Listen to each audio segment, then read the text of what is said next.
Tú te has convertido en una voz importante, en una líder de opinión, porque bueno, eres académica, periodista, no sé cómo te definas. Me defino como disruptiva. ¿Disruptiva? Como provocadora.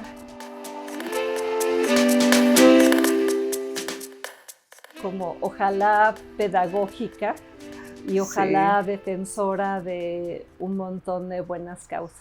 En esa defensa de buenas causas, pues has tenido un camino complicado. Yo diría retador. Eres positiva. Sí, con muchas montañas que escalar. Sí. Y con muchos precipicios a los cuales enfrentarme. Y afortunadamente siempre acompañada de amigos, amigas, colegas. El ejército Dresser lo llamo. La tribu Dresser.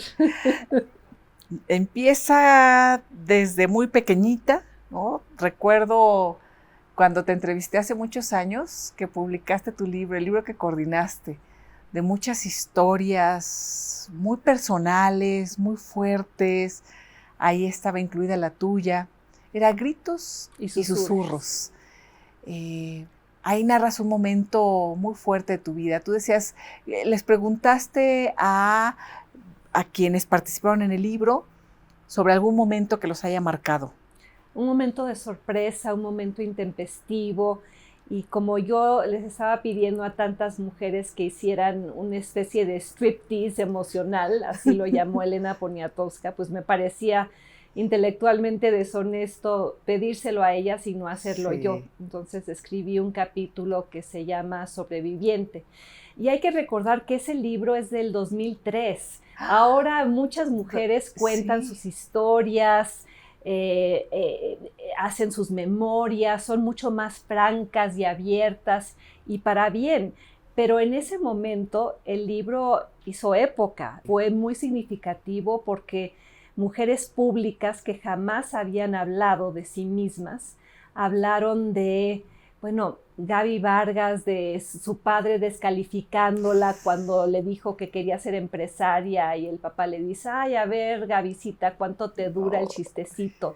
O Elena Poniatowska hablando de lo difícil que era escribir, o Eugenia León contando cómo su padre la corre de la casa cuando ella le dice que quiere ser cantante, o Julieta Fierro con un padre que la encerraba en su cuarto y la obligaba a escribir planas y planas de soy terrible, soy terrible. O sea, fueron historias de reivindicación de sí mismas, de fortaleza, de superar múltiples escollos, y padres y parejas, hombres, que muchas veces las sabotearon y que fueron piedras en sus zapatos en lugar de ser trampolines. Y yo escribí sobre la muerte de mi padre cuando yo tenía 7 años. Y al inicio de la entrevista me preguntaste cómo te definirías y yo dije un par de calificativos, pero creo que uno definitorio es, y no me presento así, pero creo que captura mi esencia, sería soy Denise Dresser y mi padre murió cuando yo tenía 7 años. Porque eso te marca para siempre.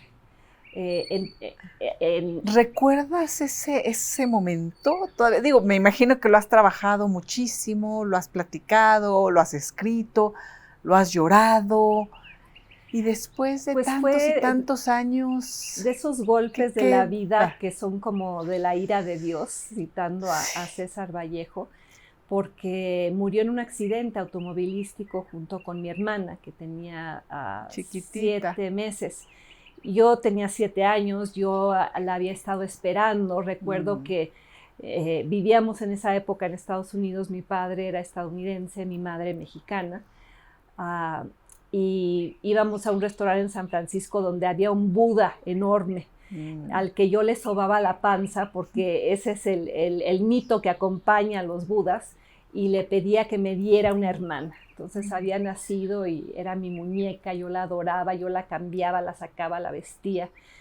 Entonces fue un golpe dual, porque además mi padre era, y no es por desmerecer a mi madre, pero creo que las niñas tenemos una especie de de vínculo muy fuerte con, además este padre que era extraordinario, que era un intelectual, hablaba 5 idiomas, fue el que me enseñó el amor a los libros, a los viajes, a la cultura, me dio el mundo, literalmente los fines de semana cogía un globo, que todavía tengo un globo del mundo, y me decía, a ver, dale vueltas y pon tu dedo en cualquier país, e inventaba una historia en la cual la protagonista era la princesa de Nice.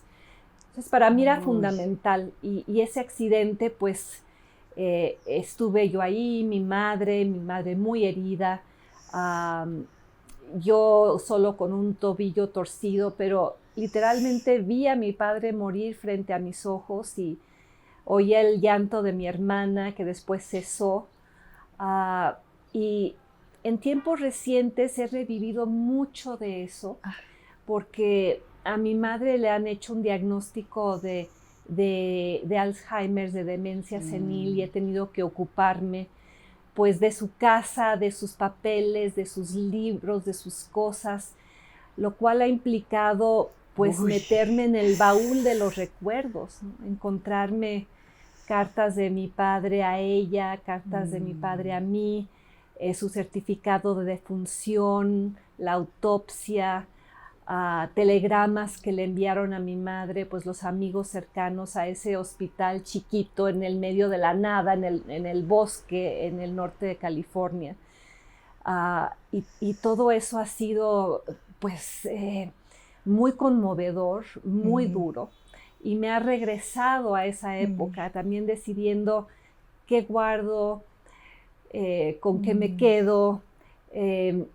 Y a raíz del diagnóstico a mi madre, tengo un primo médico, un médico extraordinario, que estaba también en el carro esa noche.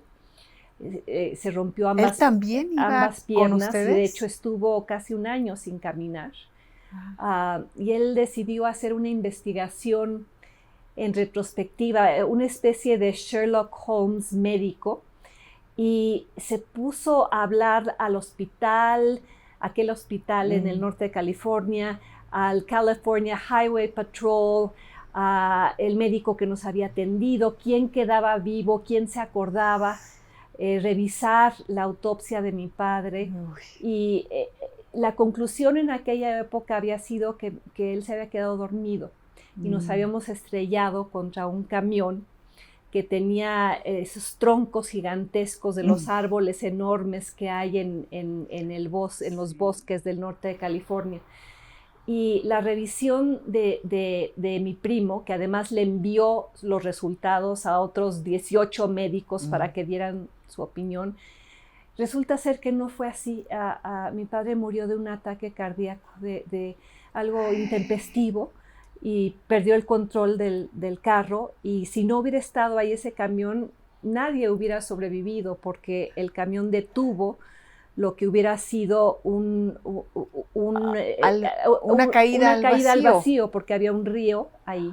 Escuchar esto de mi primo y escuchar quizá lo que fue para mí lo más duro. Estamos hablando de 1970, empezaba apenas la disciplina de la traumatología en la medicina.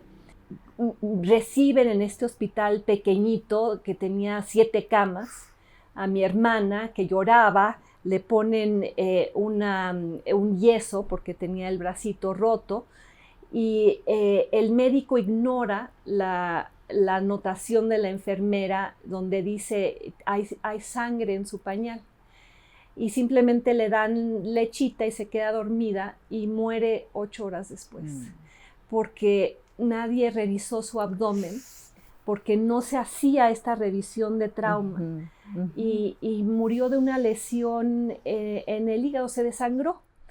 Algo que hoy en día podría haber sido corregido en 20 minutos.